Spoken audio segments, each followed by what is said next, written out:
ஒரு குழந்தை பிறக்கறதுக்கு 10 மாதம் ஆகும்னு தெரியும். அந்த மாதிரி அந்த குழந்தை வளர்றதுக்கும் 10 பருவங்கள் இருக்கு.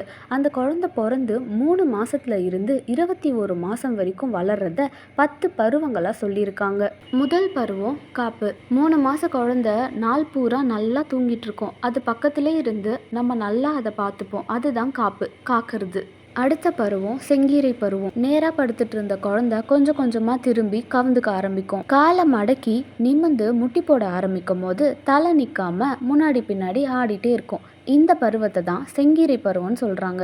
அடுத்து தாள். தாள்னா நாக்கு. குழந்தைய தூங்க வைக்கிறதுக்காக நாக்கு அசைச்சு தாலாட்டு பாடி தூங்க வைப்பாங்க. அடுத்து சப்பானி. குழந்தை உட்கார ஆரம்பிக்கும் போது அது கிட்ட கை தட்ட சொல்லி கேட்பாங்க. அது குட்டி கையை வச்சுட்டு தட்டும் போது அதுல இருந்து சப்புன்னு ஒரு சவுண்டு கேட்கும். பானிக்கு கையின்னு ஒரு அர்த்தம் இருக்கு. இதுதான் சப்பானின்னு சொல்றாங்க. அடுத்து முத்தம். குழந்தைய தூக்கி வச்சுட்டு இருக்கும் போது நம்ம முகத்துல கன்னத்துலலாம் அதோட ஃபேஸை வச்சு முத்தம் கொடுக்குற மாதிரி பண்ணும். அடுத்து வருகை. குழந்தை நடக்க ஆரம்பிக்கும் போது அதுகிட்ட வா வான்னு கூப்பிடுவாங்க. அதுவும் ரொம்ப சந்தோஷத்தோட தத்தி தத்தி நடந்து வரும். அடுத்து அம்புலி. நிலாவை பார்த்து நிலா நிலா ஓடிவான்னு விளையாடுறதுக்கு கூப்பிடும். அம்மாவும் நிலாவை காமிச்சு சோறு ஊட்டுவாங்க. இந்த பருவம் வரைக்கும் ஆண் குழந்தைக்கும் பெண் குழந்தைக்கும் பொதுவான பருவங்களா இருக்கும். மீதி 3 பருவமும் ஆண் குழந்தைக்கும் பெண் குழந்தைக்கு வேற வேறையா இருக்கும். ஆண் குழந்தைக்கு சிற்றில், சிறுபறை, சிறுதேர். சிற்றில்னா சின்னதா வீடு மாதிரி கட்டி அதை கலைச்சு விளையாடுவாங்க. சிறுபறை, பறைனா இசைக்கருவி. அந்த மாதிரி ஏதாச்சும் சத்தம் போடுற பொருளை வச்சு தட்டிட்டே விளையாடுவாங்க.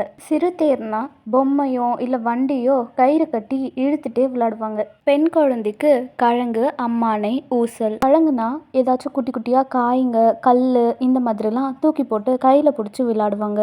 அம்மானைனா தண்ணியில விளையாடுறது, ஏரி, தொட்டி இந்த மாதிரி இடத்துலலாம். ஊசல்னா ஊஞ்சல் கட்டி விளையாடுறது. இந்த 10 பருவங்களை பிள்ளை தமிழ்ல பாடுவாங்க. புலவர்கள் அவங்களுக்கு பிடிச்ச தெய்வம் இல்லைனா அரசர், குரு இவங்களெல்லாம் குழந்தையா கற்பனை பண்ணி பாடுவாங்க. இதுதான் பிள்ளை தமிழ். நம்ம 10th புக்ல இருக்க முத்துக்குமாரசாமி பிள்ளை தமிழ குமரகுருபரர் அவருக்கு பிடிச்ச முருகரை குழந்தையா பாவிச்சு பாடியிருக்காரு. இதுல நமக்கு கொடுத்திருக்க செங்கீரை பருவத்தை பத்தி பார்க்கலாம். காலில் போட்டுட்டு இருக்க சிலம்புல இருக்க சின்ன சின்ன மணி ஆடுறது மட்டும் இல்லாம அந்த குட்டி காலை வச்சு முட்டி போட்டுட்டு வரும்போது சின்ன சின்ன மணி ஆடுறதோட சிலம்பும் சேர்ந்து ஆடணும். இடுப்புல கட்டியிருக்க அரண்யான் கயிறுல அழகுக்காக நல்லா மினுமினுக்கிற நிலா, நட்சத்திரம் இதெல்லாம் கட்டி தொங்க விட்டுருப்பாங்க. குழந்தை வரும்போது இதுவும் டிங்கு டிங்குன்னு ஆடிட்டே வரணும். நல்லா பூவா சாப்பிட்டுட்டு தொப்பையோட இருக்க அந்த வயிறு அழகா ஆடணும். நெத்தியில வச்சிருக்க பொட்டு கூட இருக்க ரவுண்டான நெத்தி சுட்டி அழகா ஆடட்டும். காதுல போட்டுட்டு இருக்க